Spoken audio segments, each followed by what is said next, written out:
Genesis 4:1-2. Adam lay with his wife Eve, and she became pregnant and gave birth to Cain. She said, "With the help of the Lord, I have brought forth a man." Later, she gave birth to his brother Abel.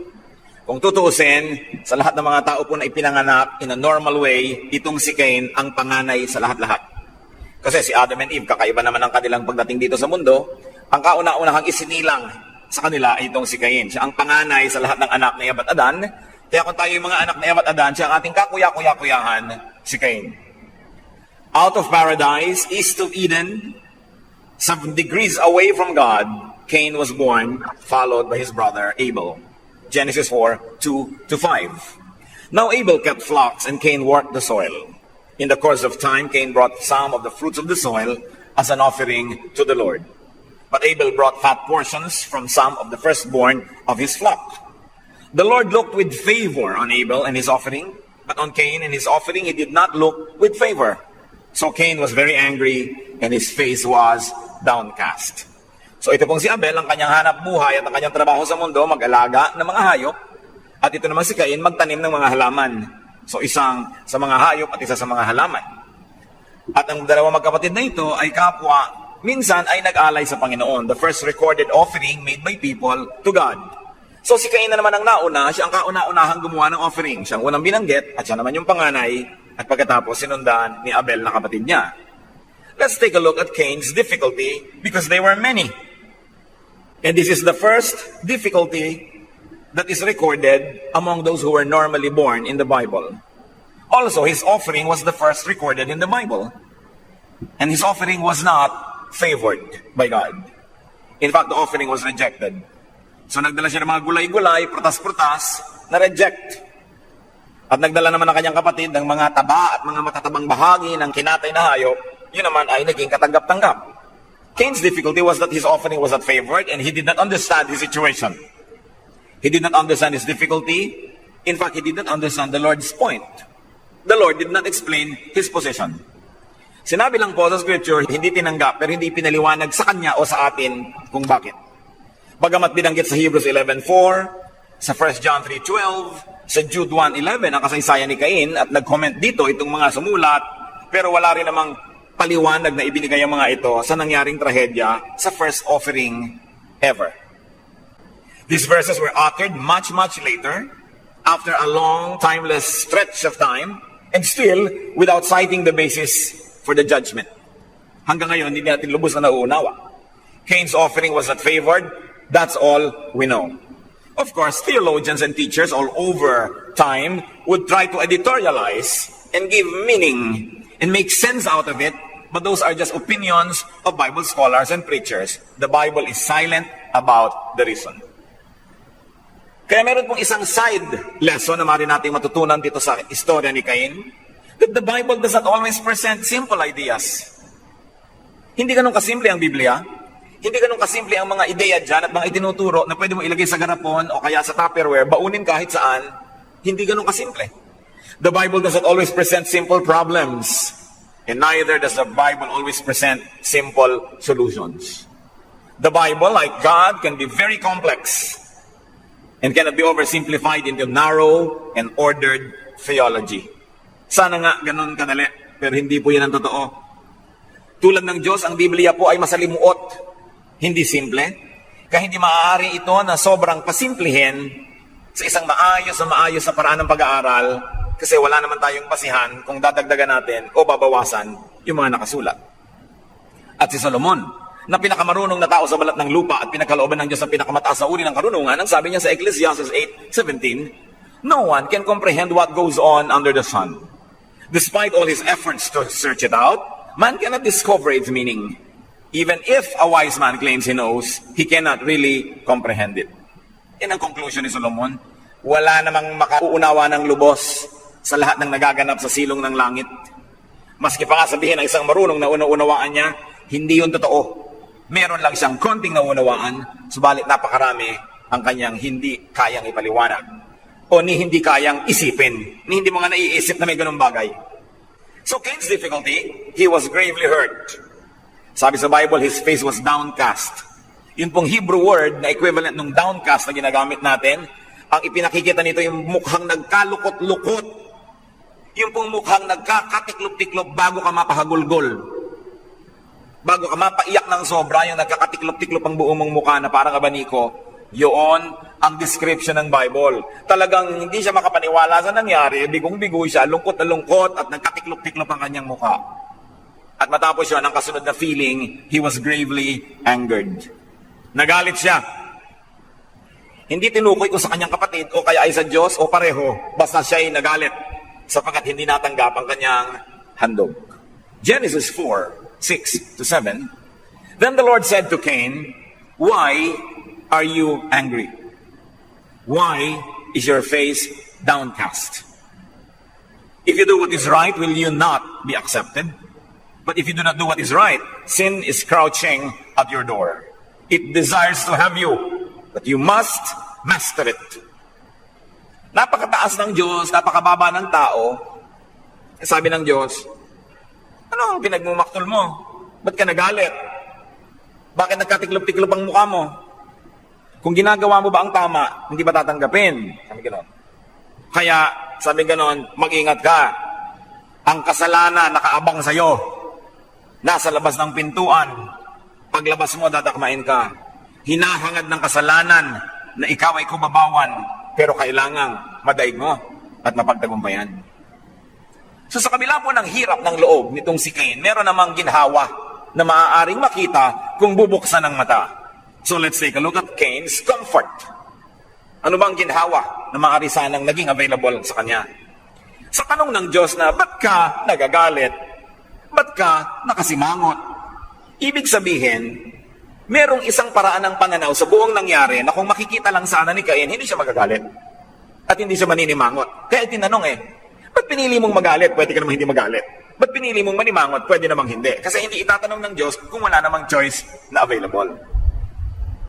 So there was an apparent reason for him not to be angry.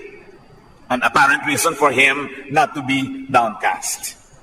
So, pwedeng hindi sana ganun ang nangyari. Pero, hindi na naman sinabi kung ano dapat ang ginawa niya at kung anong pwede niyang gawin. Ang sinabi lang, magpakaingat ka. Yang tinahak mong langdas, yung una mong ginawa na nagalit ka, may kasunod yan pag hindi mo pinag-ingatan. Nag-aabang yung kasunod, naghihintay lang ng pagkakadupilas mo at panghihina at may isusunod pa. Siyempre, pag may nauna, mayroong magtatangkang pumangalawa at sumunod pa. Isa pa nga, sabi nga nila. At ganyan ang dapat pag-ingatan ng isang nakagawa ng hindi tama sapagkat ginanahan ang kasalanan, gusto niya may kasunod pa. So there was a way to be accepted by the Lord. Sabi niya, kung ginagawa mo ba yung tama, edi matatanggap yan. And there's a right way available to Cain, if only he did it. And now, that sin is crouching again at his door, then he must do the right thing the second time around, kung the first time around ay nagkamali na. If you do what is right, will you not be accepted? Cain's comfort was that God said he could master sin. Kaya mo yan, sabi ng Diyos. Yan lang, kaya mo. Kaya lang siyempre, iba naman yung alam ng Diyos, iba yung alam ng tao. May mga tao hindi alam na kaya nila, o kaya hindi malinaw sa kanilang kaya nila. Kaya pinaalalahanan, kaya mo yan. Another interesting aside here is that sin is presented by the Lord as an agent outside of Cain, that Cain could master it. Hindi niya sinabing may kasalanan dyan sa loob ng puso mo na gustong mangyari. Sabi niya, merong nag-aabang sa'yo sa labas. So it's an outside force that anybody like him could refuse. Sabi, naghihintay ang kasalanan. Sin was not explained or defined. It could be anger towards God. It could be anger towards Abel. Or it could be another evil that could spring from the initial sin, which was anger. So sin, you must note, brothers and sisters, began to have opportunity because anger raged in Cain's heart. Dahil binuksan niya ang puso niya sa galit, sa pagiging galit. Yung galit doon, parang Trojan horse. Nakaabang, laging binubuksan uli yung pinto dahil tagaloob na siya para magpapasok pa siya ng iba niyang kamag-anak na kasalanan. Di ba yung mga bahay natin, kung minsan maliliit ang bintana, akala natin hindi na tayo mapapasok ng magnanakaw. Yung pala ang unang papasok, pagkaliit-liit na bata. Pagkatapos bubuksan niya yung pinto, makakapasok ng malalaking kasama niya. So pinapasok ni Cain yung anger, yung ngayong maliit na bagay na yun, maliit pa lang so far, ano? Yun ang magbubukas ng pinto para may pumasok na mas malaki. At yun ang sinabi ng Panginoon, mag-ingat ka, may kasunod, nakaabang, nagbabanta. Sin could become a foothold, the parent or a multiplier of another sin that is impending. Genesis 4:8. Now Cain said to his brother Abel, let's go out to the field. And while they were in the field, Cain attacked his brother Abel and killed him. So inaya niya yung kapatid. So apparently nagalit siya sa kapatid. Sapagkat yung dinala ng kapatid, natanggap yung kanya, hindi. Niyaya niya sa bukid at doon niya pinaslang ang kanyang kapatid. Yun ang sinasabi ng Panginoon. Yung galit mo, may pupuntahan pa yan. Baka akala mo tapos na. Pag hindi mo sinugpo, pinutol, inilibing yan, lalaki yan. Another king's difficulty, he did not resolve his situation. He did not contain nor find rest for his agitation. He did not direct his negative feelings and energy in a right and acceptable way, to quote from the Lord. So ang naging kasunod na kasalanan ni Cain, murder. Tandaan nyo, ang pinagmula nito, anger lang. At ang pinagmula ng anger, isang mas simpleng bagay, ang offering niya na-reject. So a wrong offering, or a wrong attitude that went with the offering, led to a wrong deed, to be angry, and this sin led to a bigger one, murder. Sin mastered Cain. Nabaligtad. Samantala ang sinabi ng Panginoon, master it. You must master it. Because it is crouching at the door. Nakaabang sa'yo. Yung crouching, yun po yan yung posture ng mga tigre bago tumalon. Nakahanda para tumalon at ikaw ay lapain. Sabi, sin is crouching at your door. It was the opposite of what the Lord prescribed. Well, Cain could have given the right offering and have given the right attitude in his offering. Yun ang una dapat na nangyari. He could have had the right attitude when rejected. Una, hindi natin alam kung ba't na-reject. Pero let's say, alam natin, na-reject. May choice pa rin siya. Anong gagawin kong attitude sa pag-reject sa akin? Pwedeng gawin niya attitude na tama, pwedeng gawin niya attitude na wrong. Pinili niya yung wrong attitude. And then, nung nagalit na siya, may choice siya. Pwede niyang patayin si Abel, pwedeng hindi. Ang pinili niya, patayin. It's always a matter of choice. So, kung gusto po nating iwasan ng ganyang mga bagay, ngayon pa man ay makamalimutan pa nating makuha yung leksyon dito, begin with the right attitude when you are making an offering. May offering pala na hindi tinatanggap eh. Nag-offer lang naman pareho. Yung isa natanggap, yung isa hindi. So, chinecheck natin ating sarili, kaya tayo nananalangin bago mag-offering. Lord, nawa, tama ang attitude ko. Tama ang ino-offer ko, hindi ka ma-offend. Kasi na-offend pala ang Diyos sa ibang offerings, no? Ayaw niya.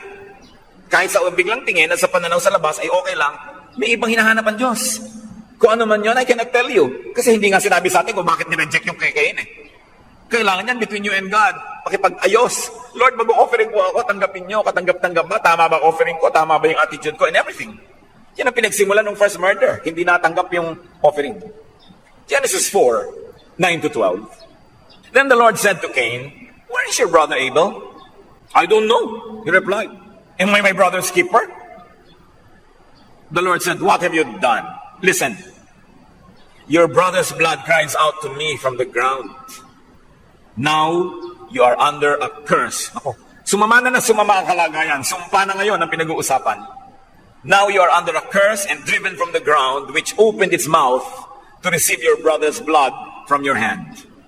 When you work the ground, it will no longer yield its crops for you.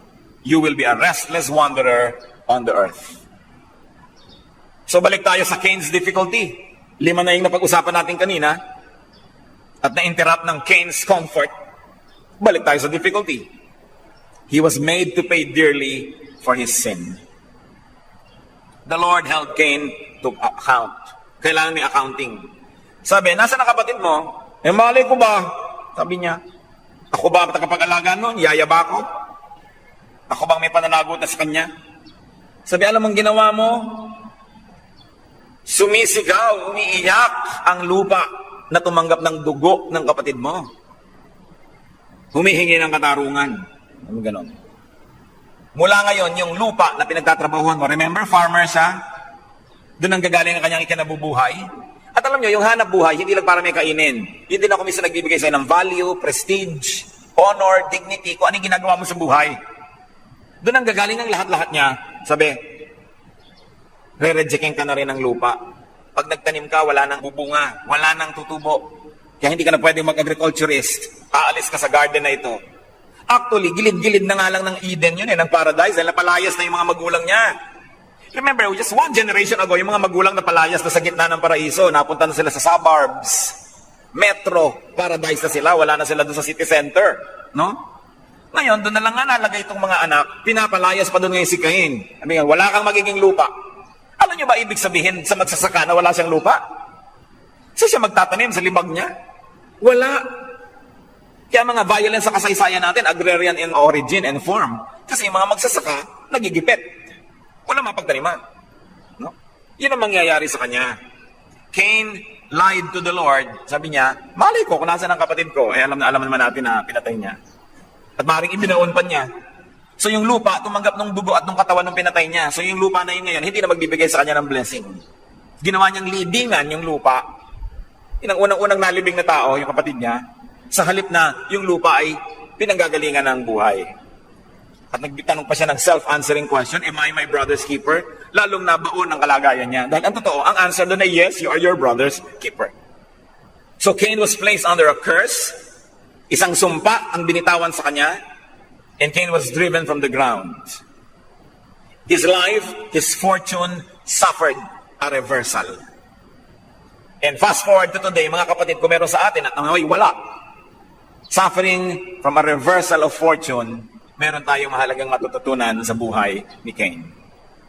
Genesis 4:13-16. Cain said to the Lord, my punishment is more than I can bear. Today you are driving me from the land, and I will be hidden from your presence. I will be a restless wanderer on the earth, and whoever finds me will kill me. But the Lord said, no, not so. If anyone kills Cain, he will suffer vengeance 7 times over. Then the Lord put a mark on Cain so that no one who found him would kill him. So, Cain went out from the Lord's presence and lived in the land of Nod, east of Eden. Nagtataka ko kung ba't lahat ng mga pinapalayas eastward. No? Di ba sila Adam and Eve then they were driven east. Ngayon siya further east. Going back to Cain's difficulty, he couldn't bear the punishment. Sobra naman. Mawawalay siya sa lupa, mawawalay sa kanyang mga magulang, mawawalay sa kanyang kilala at kinagis ng mundo. At pang-apat na comfort na to, the Lord gave him protection, more or less. Sabi kasi ni Cain, paano po yan? Nakapatay ako. Malalaman ng mga taong pupuntahan ko na nakapatay ako. Gaganti sila, papatayin din nila ako. O baka naman problema na naman kayo kung sino yung mga tao na yun, saan sila galing. Kahit kayo mangisay ng kapo-problema, di nyo malulutas dahil hindi sinabi sa Bible. So, tanggapin nyo na lang na may tao doon sa banda ron. Saan man sila nagmula, problema yun ng Diyos kasi hindi niya ipinaliwanag. Kahit mag-away-away lahat ng theologian, ang ending pa rin, hindi pa rin natin yan malalaman. So, huwag nyo na lang alamin. Marami naman pwedeng malaman yun na lang ang pagtuunan nyo ng pansin. Ako rin, marami ng oras na nasayang kakahanap kung saan galing ang mga yan eh. Ngayon, kung Bible-based ka, wala ka naman basis, di manahimik ka. Kaya sinasabi ko sa inyo, ang pag-aaral ng Biblia hindi simple. Pag sobrang sinisimplify ng teacher, hindi ganun yun. When the Bible is silent, we should be silent. When the Bible has 2 answers, there must be 2. Hindi ka lang pipili.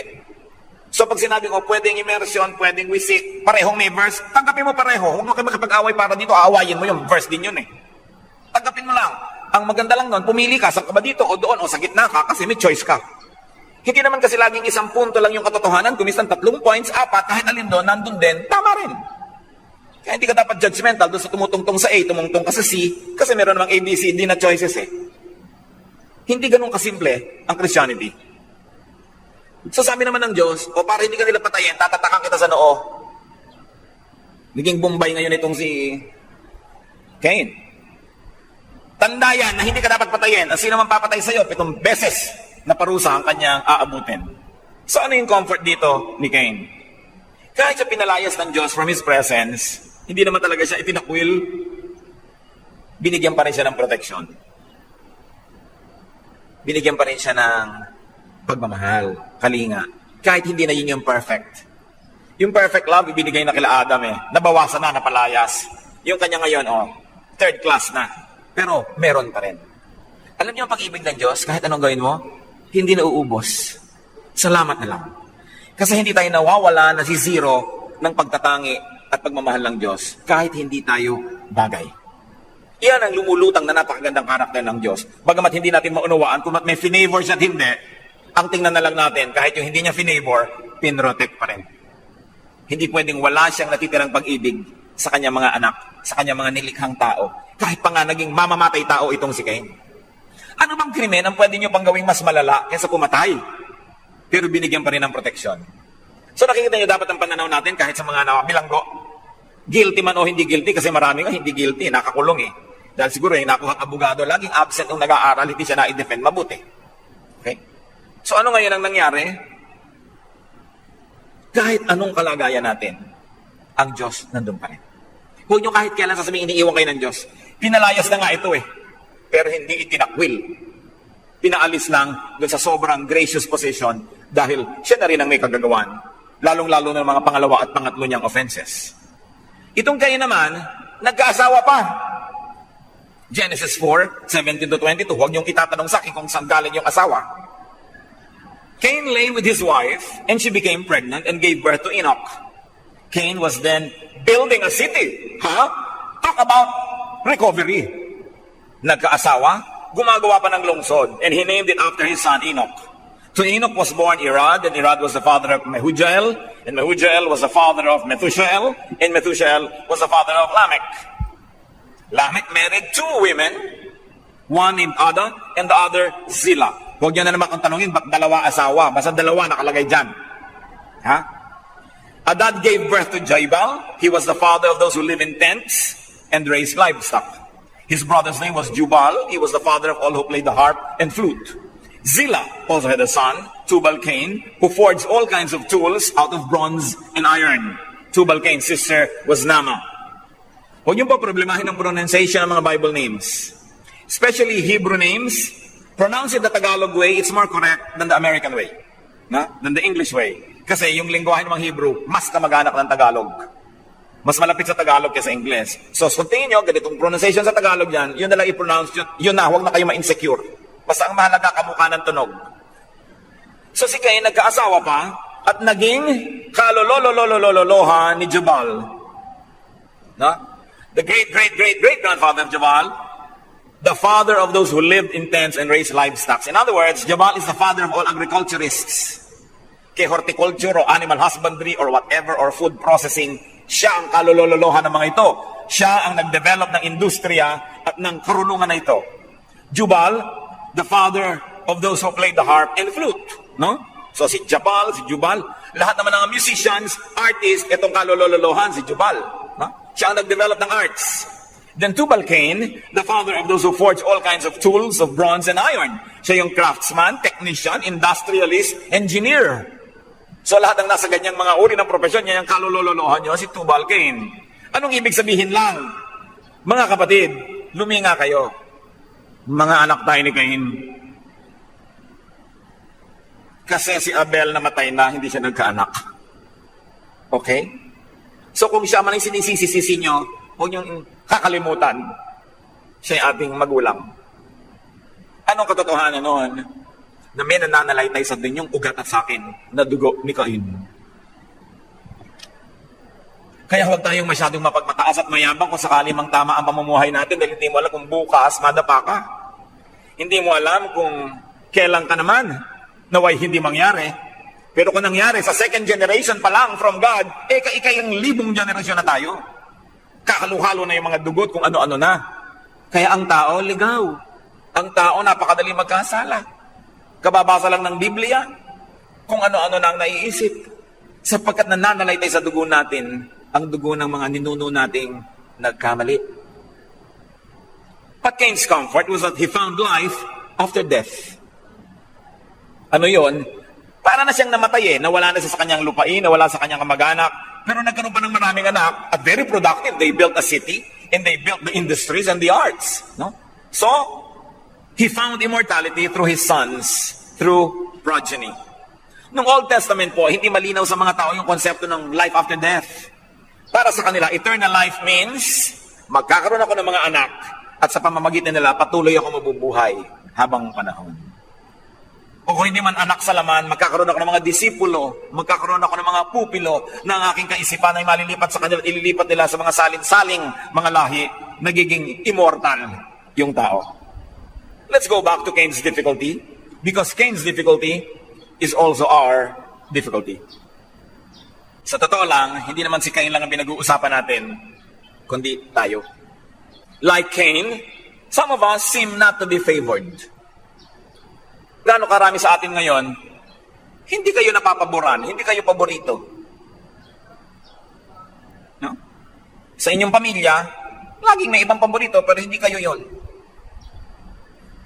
Ang mga damit ng ate mo o ng kapatid mong bunso, lace, ikaw, lona. O kaya mga tarpaulin na nirecycle mula noong eleksyon. No?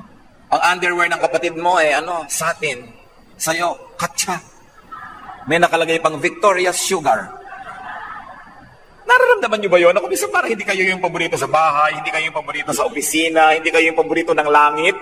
No? Tingnan nyo na lang ninunong si Cain. Nangyari yun. Like him, some of us may not feel favored in life by the world. And like him, some of us do not understand our predicament. Di natin alam. Nagsisip-sip din naman kayo sa nanay nyo, ba't lagi kayo nasisigawan? Nagbibigay din naman kayo ng attention and love. Bakit pag kayo ibang kapatid yung nagbibigay, appreciated na appreciated? No? Nararamdaman ba natin yan? Nagtatrabaho naman kayo. Ba't yung ginagawa nyo ayaw dumami? Yung ginagawa ng iba, dami ng dami. Nagsisikap naman kayo, pero bakit parang walang bunga? We can be like Cain. And like Cain, some of us can be gravely hurt and frustrated. Iniisip natin, pinagtakloban tayo ng langit at lupa. Hindi tayo mahal ng langit. Nakalimutan tayo ng Diyos, etc., etc. Like Cain, some of us can be gravely angered by our circumstance. Nagagalit sa Diyos. Nagagalit sa kapatid na paborito. Nagagalit sa mga maasensong pinsan. Nagagalit sa kapitbahay na malaki ang TV. Nagagalit sa mga beauty queen. Nagagalit sa mga taong kinainggitan. Nagagalit sa kalagayan sa buhay. People can be angry at God, like Cain. But, in case this is your predicament, anong mapapala niyong makipag-away sa langit? Anong mapapala na ang isang mali ay humantong sa isa pa uling pagkakamali at lumala ng lumala hanggang ang maging wakas ay tayo mapalayas? Matapunan ng sumpa. Can a person argue with God? Can a person defy and fight God? Isaiah 45:9. Woe to him who quarrels with his maker, to him who is but a potsherd among the potsherds on the ground. Does the clay say to the potter, "What are you making?" Sino kayo para makipagtunggali sa manlilikha? Pwede bang sabihin ng palayok doon sa gumagawa ng palayok, "Oh, ba't ginaganyan mo ko? Ba't binibilog mo ko? Ba't nilalagay mo ka ng tangkay dyan? O bakit ganyan kalaki ang bunganga ng aking palayok?" Sabihin, hindi, palayok ka lang. Kung anong ginawa sa'yo, tanggapin mo, pasalamat ka. Anong mapapala na magalit tayo sa ating mga kapatid na mga asenso? Anong mapapala natin na magalit tayo sa mga magaganda, sa mga mayayaman? Magagamit lang nila lahat ng pagpapalang yung nakahawak nila laban sa atin. Lalo lang sisikip ang ating mundo, lalo lang tayo magiging kawawa. And sibling rivalry is an ancient family problem. Dadalawa pa lang yung magkapatid, nagkagalit na eh. Kaya kung nakagaling yung kapatid nyo, huwag kayo magtaka. Anak kayo ni Cain. Kung inaaway kayo ng kapatid nyo, nakakainis siya, anak din siya ni Cain. Ano man pagsisikap ng mga kapatid natin, may nakakainis talaga sa kanila. Dahil tayo yung mga tao. Kung si Adan at Emma lang siguro, naging magkapatid, nagmakbakan din eh. Ito lang yung unang generation ng tunay na magkapatid eh, si Cain at si Abel. Hindi lang nag-away pinatay ang isa. But, take a kinder look at Cain. Cain was not without reason for feeling bad. Diba? Lalo't hindi naman pinaliwanag sa atin kung bakit. Hindi naman talaga katakataka na sumama ang loob niya. Cain was also a casualty of the unfortunate event. And once again, let me say that the Bible is silent on the rhyme and reason of this occurrence. Or may I say this tragedy. Anger was caused by jealousy and envy. And it can make people kill their Abels. Pag nagalit tayo, lalo dahil sa inggit, panibugho, selos, ang kasunod na gustong gawin nun, murder. Kaya ang dami-dami po mga crimes of passion, di ba? Yung mga asawa, pinapatay ng asawa nila dahil sa sobrang selos. Inabutan ba naman na may nakakubabaw na iba? So ngayon, dahil pinatay mo, ikaw ngayon itong makukulong, ikaw yung mangyayari kay Cain, ikaw nagdusa. No? Bagamat hindi naman kasi ganun yung crime ni Abel against Cain. But the point is, mga kapatid, basta nagselos na kayo, nainggit, tandaan nyo may kasunod, pag di kayo nag-ingat.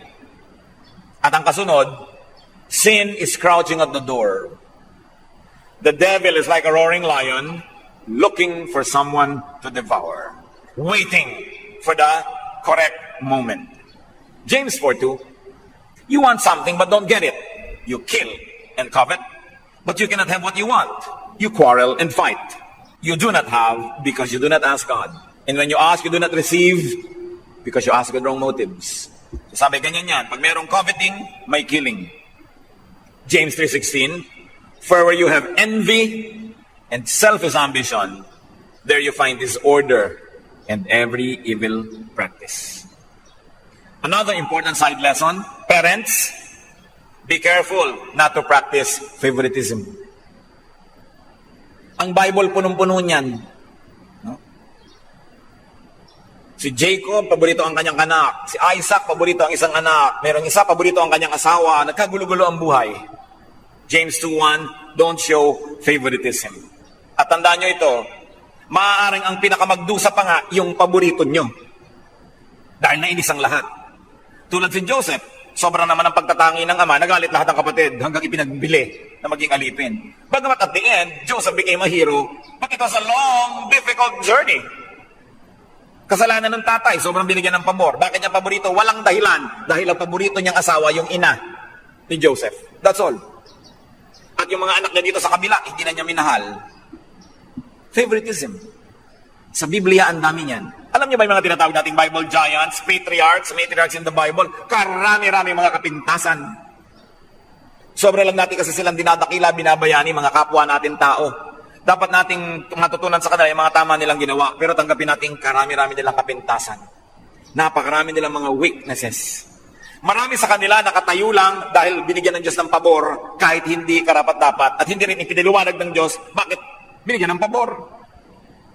Katulad ni David na tinawag a man after God's own heart. Iyon nga ang pumatay kay Uriah. Nagustuhan niya yung babae, may asawa pala, ipinapatay niya yung asawa para makuha ang babae. And this is the man called a man after God's own heart. So you see, he was not entirely squeaky clean, but God favored him. Yun ang hindi natin naiintindihan kung paano yung favor na yun nabebestaw. Pero kung may favored by God, huwag ka magpakalat-kalat, huwag mo na lang siyang guluhin dahil nakakaaway mo ang Diyos. Kung hindi ikaw yung favored, sumama ka na lang doon sa favored para maambunan ka. Huwag mong salungatin dahil ang mga minamahal ng Diyos at tinihira niya, sinasabi niya, whoever touches you, touches the apple of my eye. Your enemy will be my enemy, your friends will be my friends. Whoever will bless you, I will bless. Whoever curse you, I will curse. Yan ang mga pangako niya sa kanya mga hinirang na mga tao. Pero yung mga hinirang, tingnan yung mabuti under a microscope. Ang dami rin mga kamalian. Huwag niyo sasabihin hinirang dahil matuwid. Huwag niyo sasabihin, naku, prospero siyan kasi matuwid. Maganda ang ministry niyan, malago kasi matuwid. Walang taong matuwid. All have sinned and fall short of the glory of God. No one is righteous, not even one. Only the Lord Jesus among those who walk the face of the earth. Maging si Abraham na favored ng Diyos, yung asawa halos ipamigay, huwag lang siyang mapahamak. Dapat nating tanggapin yung mga Bible heroes and heroines natin na kapwa natin mga tao. They have cracks in their character, but they were able to do what they did only because God favored them. Pabor, grasya yan, hindi deserved. Like Cain, some of us do not resolve our situation. Tulad noon, siya ay naghinanakit, nagtampo, nagselos, nagalit sa kapatid. Hindi tinapos. Hindi niya dinil ang kanyang negative feeling. Lumaki ng lumaki hanggang sumabog. Some of us, like Cain, do not contain our anger and do not direct our negative energy in a right and acceptable way. Like Cain, we commit murder. Siguro yung kapatid nyo na hindi nyo gusto, hindi nyo naman hinahampas ng bato, hindi nyo naman sinasaksak o binabarel, pero yung magsasalita kayo ng lahat ng evil against your kapatid, edi murder yun. O kaya sasalungatin nyo yung ginagawa ng isang tao para huwag siya magtagumpay. That is murder. Maraming forms ng murder. When you kill someone or when you kill someone's aspirations, someone's dreams, that's murder. Kaya nga rape is considered a heinous crime. It's worse than killing a woman because some women feel that when they are raped, it's as good as they are being killed. So, very subjective ang ibig sabihin ng murder. Pero ang galit natin mga kapatid, pagka hindi natin inayos yan at inalis at binunot sa puso, lalago, naghihintay lang ng panahon. Sisirain niya yung ating kinamumuhian at tayo rin. Tayong una niyang sisirain. Parang asido ang galit. Una niyang sinisira ang kanyang sisidlan. At kung ating puso ang naglalagay ng asido ng galit, tayo ang unang nasusunog bago man maibuhos yung asido sa ibang tao. Cain did not do what was right, at least after he became angry. Kung hindi niya na-control kung bakit mali ang offering niya, nung siya ay natanggihan, pwede na niyang kontrolin yung susunod niyang gagawin, yung magalit. Pero hindi pa rin niya yung kinontrol, nagpunta sa murder. No? Lumaki ng lumaki. We can and we should master sin. So it doesn't grow to become a monster. It doesn't build up to an explosion. Mahina lang naman ang simula ng lahat ng yan maliliit. Pero pag hindi binantayan, lumalaki. James 1:15, when it is full grown, sin gives birth to death. Yan daw, kamatayan ang hinahantungan ng kasalanan pag nalubos at naganap ang kanyang paglaki.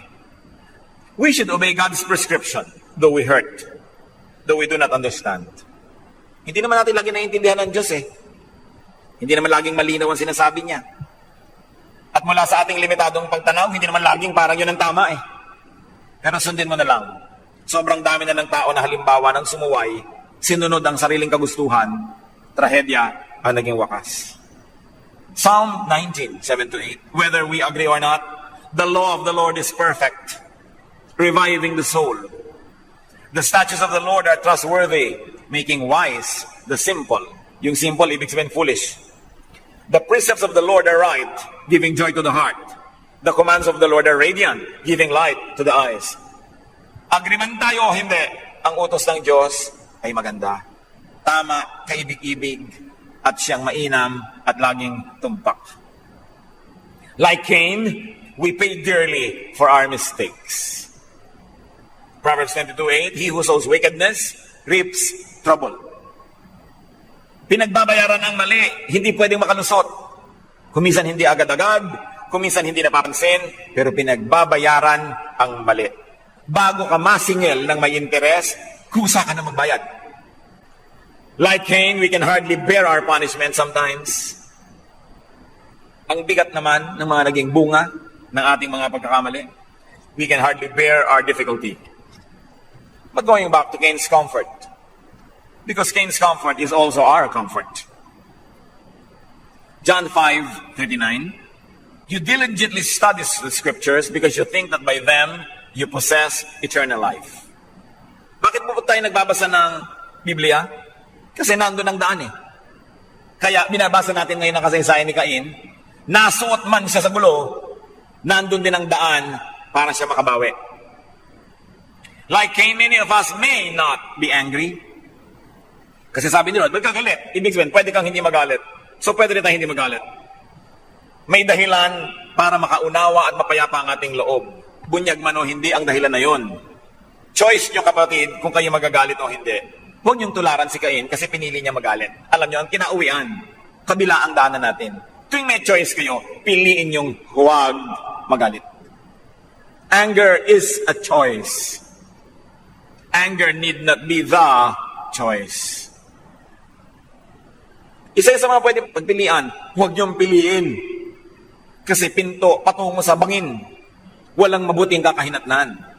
Remember, whenever you get angry, you chose to be angry. James 1:19, everyone should be quick to listen, slow to speak, and slow to become angry. Nabusan kayo bigla ng mga dugo ng isda na daladala ng tindera sa balde. Sa inyo, hindi pa ako magagalit. Sa ika-10 balde pa ako magagalit. Tingnan ko lang kung magalit kayo, wala naman siguro siyang 10 balding dala. Choice. Sabi niya, be slow to become angry. Slow. Alam niyo kung ba't itinuturo sa Bible? Kasi baliktad ang ginagawa natin. We are quick to become angry. Sabi, slow. Dahan-dahan. Sabi nga nila sa Arabia, sway. Kailangan dahan-dahan. Like Cain, many of us may do what is right. Sabi ni Lord, kung gawin mo man yung tama, hindi tatanggapin, bakit natin ipipilit na gawin yung hindi katanggap-tanggap? May asawa kayo, umuwi kayo ng hating gabi, hindi katanggap-tanggap sa kanya, ba't di nyo agahan ang uwi nyo? Bakit yung ginagawa yung hindi katanggap-tanggap sa kanya? Meron kayong magulang, gusto kayo pumapasok sa school, absent kayo ng absent, ba't hindi nyo gawin yung katanggap-tanggap sa kanya para tahimik kayo? We may do what is right. But why are we being told that? Because many people have their choice and they choose to do what is not right, what is not acceptable. May gusto ang inyong kapatid na ganito, ba't hindi nyo naibigay nyo para matahimik ang buhay nyo ang dalawa? Do what is right, do what is acceptable. Do that so that you may be favored. If you do what is right, remember sabi ni Lord, will you not be accepted? So do what is right. Do what is right before a mistake is committed so there will be no mistake. But remember, we all commit mistakes. So sa unang level, dapat tama na ang ginagawa. Mali ang nagawa nyo. Tandaan nyo sa pangalawa, dapat itama na. Hindi mali pa rin yung pangalawa. Nagkamali itong si Cain. Yung kanyang regalo, hindi nagustuhan ng Diyos. Napagalitan siya. Ang pipiliin niya sa pangalawa, magalit din ba siya o hindi? Dapat pinili na lang niya, sige next time, ano po ba talaga ang dapat kong dalhin? Nagalit Pagkatapos nun, may choice siya ulit. Anong gagawin ko sa Abel na to? Pwede naman niya sabihin, Abel, ano ba sikreto mo? Bakit ka na favor? Turo mo naman. Hindi, papatay ko nga ito. Choice Every time, you can choose. When you are in a bad situation, improve it. Don't worsen it. Yung mga iba nagkagalit na nga sila mag-asawa, babasagin pa ang TV. Anong kinalaman ng TV sa kanyang ginawa? Pero idadama yung TV, idadama yung plato, idadama yung aparador, susunugin ang bahay. Pinalala ang isang pangit ng sitwasyon. Pangit na nga di pagandahin nyo na. Kung wala kayong pwedeng gawin, manahimik muna kayo, pero huwag nyo nang papangitin palalo ang sitwasyon. Do not turn from bad to worse. It's a choice. John 5:14, stop sinning or something worse may happen to you. Kung may nagawa kayong mali, tapos yung nakakita ng mali yung ginawa, binablockmail kayo, pabisto na lang kayo. Kesa sa gumawa ka ng lahat ng paraan para itago ang mali mo, pwede mong patayin yung witness para hindi na lumala ang kalagayan mo, pero lalala yun. O kaya pagbigyan mo siya, lahat ng hinihingi sa'yo, ibigay mo para hindi kanya ibisto. Pag naubos na yung ibibigay mo, ibibisto ka pa rin nun. So sige na nga, ibisto mo na ako sa buong mundo, total, yun din lang pupuntahan yan. Para huwag nang lumala pa ito, yan na lang. Para huwag nang lumala pa. Blackmailers will have no power to sabihin, sige, sasamahan pa kita. Gusto mong sabihin sa mga tao na ako ay tikbalang? Halika, samahan pa kita. Ngayon, kung hindi ako mahal ng mga tao, dahil tikbalang pala ako, di pasensya na lang ako. Pero kaysa pagtakbang mo pa, kung ano-ano pang gawin ko, patayin pa kita para lang maitago ko yun, kaya lumalala. Huwag nyo nang palalain. Nabiso na kayo ng asawa ninyo na meron kayong kulasisi, aminin nyo na, humingi na kayo ng tawad kaysa sa kung ano-ano pang gawin nyo. Lalala lang Like Cain, many of us may master sin. Sabi ni Lord, master it. You must master your sin. Don't be enslaved by it. Romans 6:14, sin shall not be your master. And listen, church, nakapatay kayo. May nagawa kayong mali. Sobrang grabe. Like Cain, many of us may also receive God's protection in spite of what we did. Matthew 5:45, God causes His sun to rise on the evil and the good. He sends rain on the righteous and the unrighteous. Pinagpapala din ng Diyos, maging ang mga hindi maka-Diyos. Ganon siya kabait. Numbers 35 verse 6, 6 of the towns you give the Levites will be cities of refuge, to which a person who has killed someone may flee. Nakita niyo kung gaano kabait ang Diyos? Nagpabuo siya ng 6 na lungsod sa Israel. Takbuhan ng lahat ng nakapatay. Sabi niya, magbukas kayo ng 6 na lungsod, ang lahat ng taong nakapatay, nagpaghihigantihan ng mga kamag-anak, wala nang pag-asang makarecover, doon tatakbo, doon pupunta, and they cannot be killed there. Cities of refuge. Kahit kalalalaan ang nagawa mo na, naglalaan pa ang Diyos ng protection. Binibigyan ka pa ng pag-asa. Binibigyan ka pa ng pagkakataong makabangong muli kahit ikaw ang naglibing sa iyong sarili. Ganon kabuti ang Diyos. At gano'n naman ang marapat natin ibigay sa ating kapwa. Huwag yung hindi nyo na binibigyan ng pagkakataong makabangon dahil nadapa. Yung hindi nyo na bibigyan ng pagkakataong makarecover dahil nagkamali. Ang Diyos man, nakapatay na nga, naglagay pa ng mga lungsod. Pag pumasok ka doon, di ka pwedeng sundan ang humahabol sa'yo. It is a city of refuge. Kahit sa mga nagkakamali, nagbibigay ang Diyos ng pahinga, ng pag-asa, at ng pagkakataong magbago. Yan ang kabaitan ng Diyos. Huwag niyong lilimutin kahit kailan. Kung kailangan nyo at kailangan ng ating kapwa, huwag nating ipagkait sa kanila at sa ating sarili yung inilalaan ng Diyos sa ating kabutihan. Huwag kayong mas mahihigpit pa sa Diyos. Like Cain, many of us can find life after death. Meaning restoration, vindication, fruitfulness in spite of a big failure. Nakita niyo yung prodigal son, inulit ng Panginoong Jesus ang ganitong prinsipyo. Lumayas sa magulang, hindi naman tinakwil ang magulang, siya yung nagtakwil sa sarili niya eh. Pero nung bumalik, tinanggap, binihisan, ipinagpista. Yun ang pag-ibig ng Diyos. Maging si Pablo, inaamin niya na siya ang pinakamalala sa lahat na yata ng makasalanan. 1 Timothy 1:15, sabi ni Paul, Christ Jesus came into the world to save sinners, of whom I am the worst. Huwag niyong paghanapan ng righteousness ang sino man, kahit si Paul, kahit si Peter, kahit sinong religious leader, wala nun. Ang totoo lang ay ang grasya ng Diyos. Ang kanyang kabaitan, ang kanyang pagpapatawad, ang kanyang paglilinis. Kay Mary Magdalene nga sabi, 7 demonyo ang pinalayas. Nakatira sa iyo ba naman 7 demonyo? May pag-asa ka pa? Pero yes, dahil lahat may pag-asa sa pamamagitan ni Jesus. Lahat. Huwag niyong tatakdaan ng kapwa niyo, yan, wala na yung pag-asa, hopeless na yan. Huwag niyong gagawin yun. Because that is the work of a judge. Ang tagutos sa atin, do not judge. Only God is judge. And up to now, Jesus is still a Savior. Hindi pa siya judge. Huwag nating unahan. Huwag nagtatakda, ito, ganyan, ito, ganyan. Ayaw niya ng Diyos. Sin is around people. Sin is in people. Sin is within us. Sin is among us. It's the truth that we should live with. Kahanga-hanga at dapat naman na sikaping mapagtagumpayan ng kasalanan. But to strive for personal sinlessness and to expect sinlessness in others can only lead to needless frustration. It can lead to oppressive self-flagellation or self-righteousness. It can only lead to cruelty to others. Para hanapan nyo ang inyong sarili na maging perfect, magiging malupit kayo sa inyong sarili. At para paghanapan natin ang ating kapwa, ano man ang posisyon niya sa buhay, sa gobyerno, sa church, paghanapan ninyo ng sinlessness, magiging malupit kayo sa kanya sapagkat hindi yun pwedeng mangyari.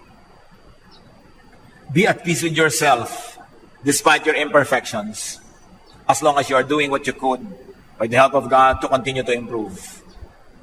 Be at peace with the imperfection of your husband or wife, the imperfection of your son or daughter, your mother or father, your friend, with the imperfection of your pastor, with the imperfection of your leader, with the imperfection of your student. Pare-pareho lang tayo mga kapatid na nakatindig dahil lang sa awa ng Diyos. Walang kayang tumayo sa sarili niyang right lamang, sa sarili niyang record, sa sarili niya lang na karapatan o kakayanan. Sapagkat lahat tayo nakatindig lang dahil hinahawakan tayo ng Diyos. Huwag kayong maghanap ng hindi naman available sa mundong ito. At nang sa ganoon, hindi tayo laging nabibigo at hindi tayo nagiging malupit sa ating kapwa. Even God remembers that we are dust. Ang Diyos man, naaalala niya kung siya nagiging mahigpit, naaalala niya, lupa nga pala mga ito. Kaya, nangyayari. Psalm 103:14, for He knows how we are formed. He remembers that we are dust. So, ganyan ang gawin natin sa pakikipagkapwa. Pag nagkamali, dust nga pala. Huwag nyo gawin sa sarili nyo lang excuse. Today, magpapaka-dust ako. No? Eh, ba't ka putik? Nabasa ang dust, di putik. No? So, hindi natin excuse sa sarili yon. Sa iba, natin i-apply. Dust nga pala siya. At nakikita nyo, lalo kayo magiging mapagmahal, lalo kayo magiging maunawain, sasarap kayong kasama. Hindi maiilang ang tao. Hindi mapapasok. Dahil hindi tayo nagbabanal-banalan at hindi natin binipilit na gawin silang perfecto. A godly person will reasonably strive for righteousness, but will also accept the human frailty of himself and of others. Ang tunay na makadiyos na tao, laging sinisikap na maging maayos, malinis, banal, pero tinatanggap niya kung siya ay nagkakamali at nagkakamali ang iba. Ang itinuro sa atin pag nagkamali ay ano? Hindi manghusga, hindi hampasin ang sarili o hampasin ang iba. Humingi ng tawad. Sumilong sa grasya ng Diyos. Magpalinis sa dugo ni Kristo. Yun ang ginagawa pag nagkakamali. Hindi hinuhusgahan ang sarili o iba, kundi humihingi ng tawad. Kinikilala ang pagkakamali at sinisikap na ito ay ma-improve. Yung mga sobrang nagpapakabanal, isang malaking kabiguan din yan sa buhay. Makinig na lang kay Solomon. Ecclesiastes 7:16-18. Do not be over-righteous, neither be over-wise. Why destroy yourself? Huwag ka naman sobrang mapaka-OA ng kabanalan mo. Huwag ka sobrang laging matalino. Kakain kayo sa restaurant, lalabas mo ang iyong maliit na calculator. Naku, bakit ang bango sa palengke, ganito lang, dito mahal, ang toyo. Tayo, sa bahay tayo kakain para tayo makamura. Huwag ka masyado matalino. Paminsan-minsan tapon mo yung katalinuhan mo para ka mag-enjoy. No? Hindi lagi kang kwenta ng kwenta, tuos ka ng tuos. Lagi na lang yung gusto mo, yung marunong na marunong ka. Ganun, hindi ka na mag-enjoy. Why destroy yourself? So don't be overwise.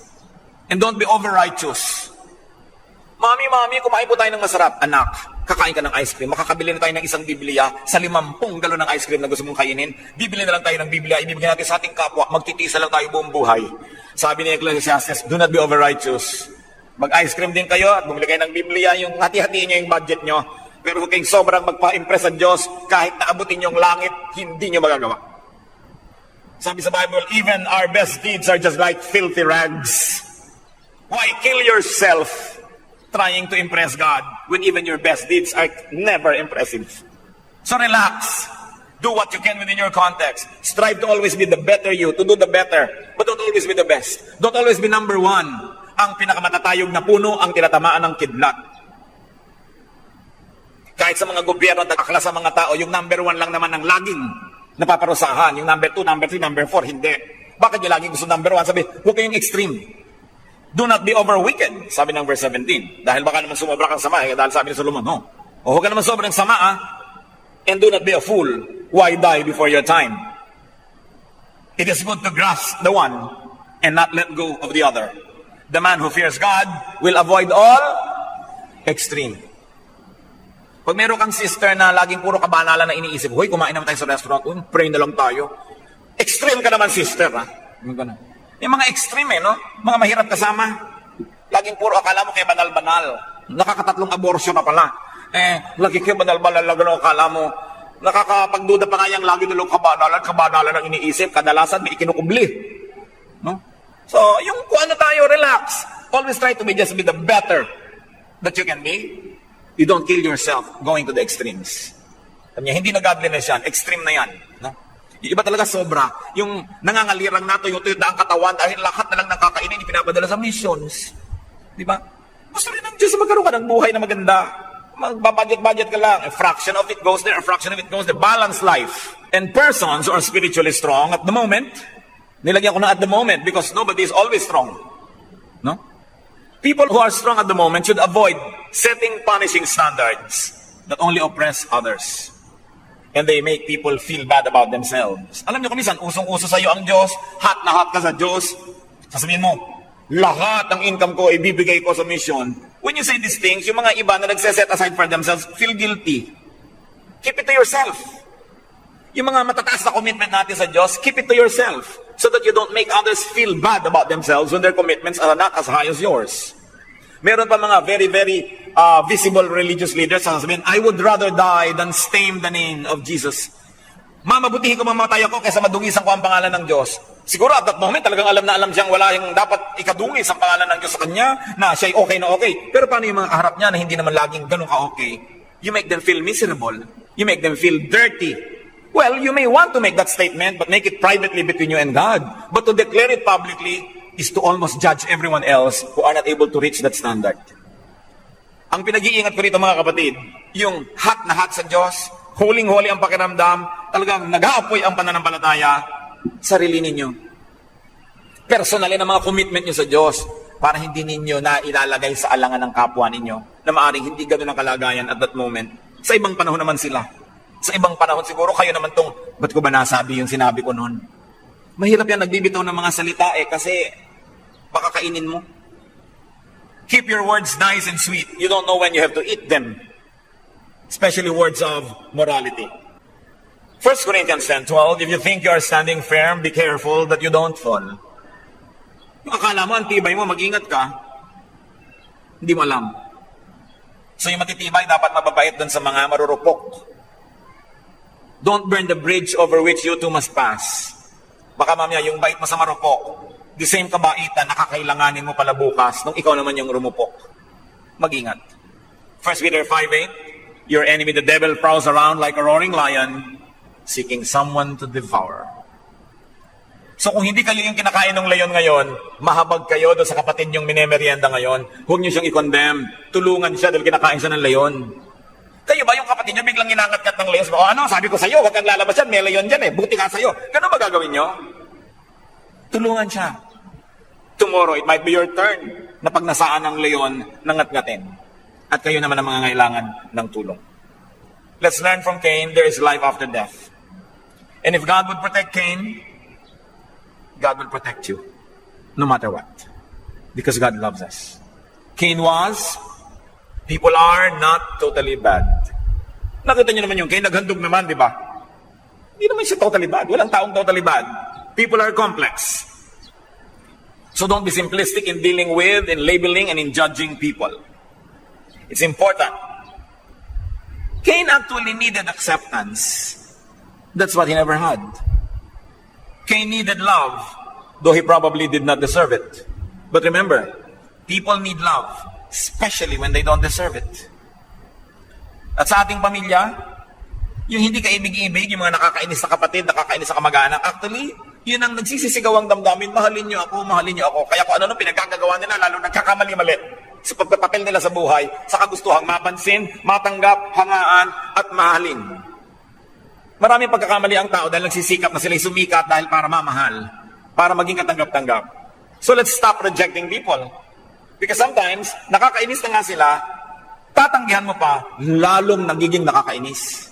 Sapagkat sa kanyang mga tao, isa lang ang gamot, pag-ibig. At mas hindi kaibig-ibig, mas nangangailangan ang pag-ibig. Hindi lang nga sila kaibig-ibig, hindi talagang need nila yun. At sabi sa Matthew 7:1, do not judge, or you too will be judged. Manalangin tayo mga kapatid. Ipanalangin natin ang tahimik ang ating sarili, ang ating mga mahal sa buhay. Kung tayo naging Cain at may nagawang mali, dumaranas kayo ng parang pahirap, pagtatakwil, pagpapalayas, mahal tayo ng Diyos. Hindi niya pinapabayaan kahit ang kanyang itinutuwid, dinidisiplina o pinaparusahan, hindi iniiwanan ng ganap. At nakita niyo sa Cain, nakarecover pa, at naging ninuno pa ng napakaraming tao. Yun ang Abel na tinanggap yung gift, hindi nagkaanak, namatay na agad. No? Kaya ating tingnan, nagkakamali man tayo, let's look forward to recovery. God gives hope. Let us enjoy that hope, and let us not deny that hope from other people. Let's also give them hope. So sa ilang sandali, yumuko tayo, tahimik na manalangin, humingi ng personal na mensahe sa Diyos.